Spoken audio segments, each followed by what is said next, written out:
North Korea is often called the most secretive and isolated country on Earth, a place where the outside world can only guess what really happens behind closed doors.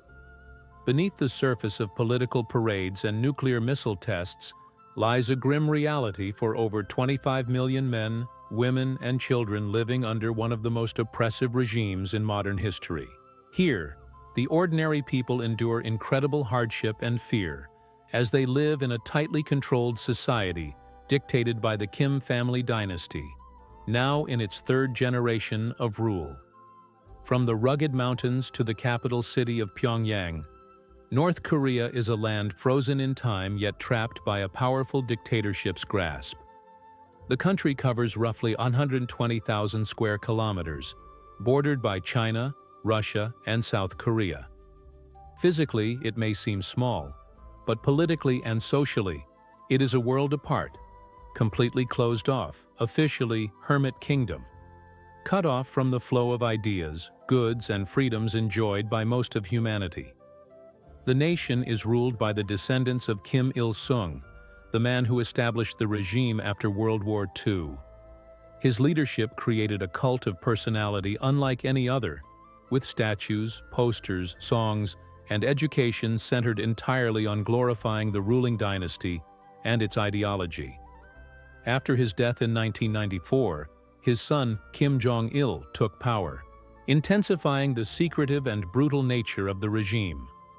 Kim Jong-il's private life was bizarre and cruel.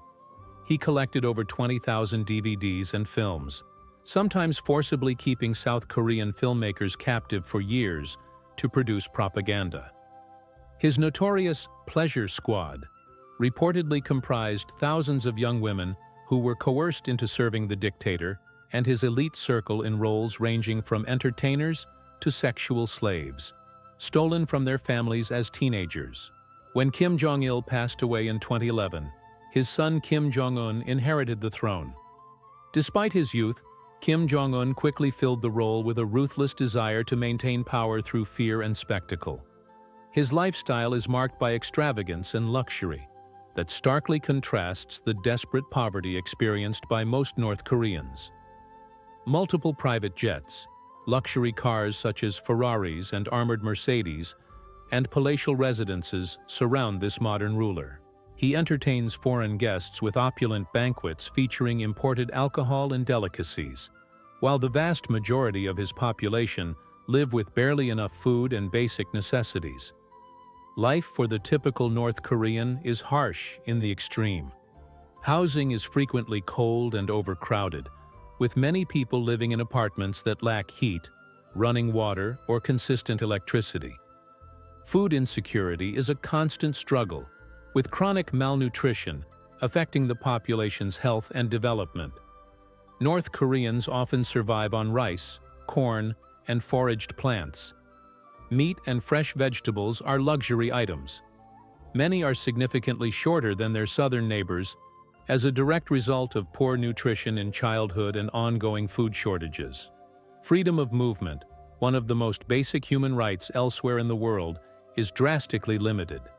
Citizens need government permission to travel from their hometowns, and international travel is nearly impossible. Attempting to leave the country without authorization can result in execution or imprisonment of the individual and their family members. Families are punished not only for their own actions, but also for those of their relatives, a policy known as guilt by association, designed to crush dissent at its roots. The state's grip extends to an elaborate system of surveillance and control. Multiple secret police organizations monitor the populace continuously. Neighbors spy on each other. Families are broken apart by paranoia, and children are raised to report even minor comments seen as disloyal. This atmosphere of fear stifles free speech, creativity, and any challenge to the regime's authority. Perhaps the most horrifying aspect of life in North Korea is the network of political prison camps, known as kwanliso, where hundreds of thousands of people are held indefinitely, often without trial. Conditions there are brutal beyond imagination. Prisoners endure forced labor, starvation, torture, public executions, and extreme neglect. Many are born and die in these camps, never experiencing freedom or justice. The camps are a tool of terror, used to eliminate opposition and intimidate the population into obedience. Outside the control of the regime, North Korea's economy is essentially collapsed. Factories often lie idle because there is neither electricity nor raw materials to operate them. Workers show up to empty workplaces merely to avoid punishment, creating a facade of productivity. Food and goods rationing is grossly insufficient, pushing people toward dangerous illegal markets or risky farming of private gardens in secret. The national currency is mostly worthless, and bartering or using foreign currencies is common among ordinary citizens. Meanwhile, the regime prioritizes its nuclear weapons program above all else. Despite the starvation and suffering of millions, billions of dollars are spent developing atomic bombs and long-range missiles capable of threatening neighbors and even distant nations. The program is less about defense and more about maintaining bargaining power, projecting strength, and securing the dynasty's grip on power.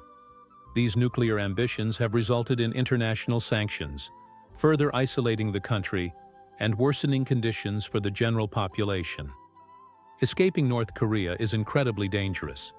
The heavily fortified border with China is patrolled by soldiers armed with automatic weapons, landmines, and electronic surveillance.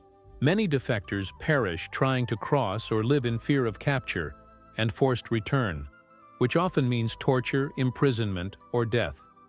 The few who manage to escape face additional dangers in China and other countries, including human trafficking and exploitation. Some rely on underground networks and missionary organizations, risking their lives to help defectors find safety and resettlement abroad. Despite this darkness, small flickers of hope exist. Smuggled USB drives, foreign radio broadcasts, and stories brought back by escapees slowly pierce the information blockade around North Korea, imparting news of the world beyond and inspiring dreams of a different future. Younger generations, forced by hardship and increased exposure to global ideas, may one day drive change. The international community grapples with responding to North Korea, a country with nuclear weapons, a secretive government, and severe human rights abuses. Past efforts, including sanctions and negotiations, have largely failed to achieve meaningful reform or relief for the people. The future remains uncertain, but the plight of 25 million North Koreans is a stark warning about the costs of tyranny, isolation, and unchecked power. North Korea's story challenges us to remember that behind the headlines are real human lives filled with pain, hopes, and dreams. It is a call to stand in solidarity with the oppressed and advocate for justice, freedom, and dignity worldwide. If this journey into North Korea's hidden reality moved you, please like this video, subscribe to our channel for more in-depth explorations of overlooked stories, and share it widely to raise awareness. Together, we can help keep the stories alive and support a future where freedom and human rights prevail. Thank you for watching.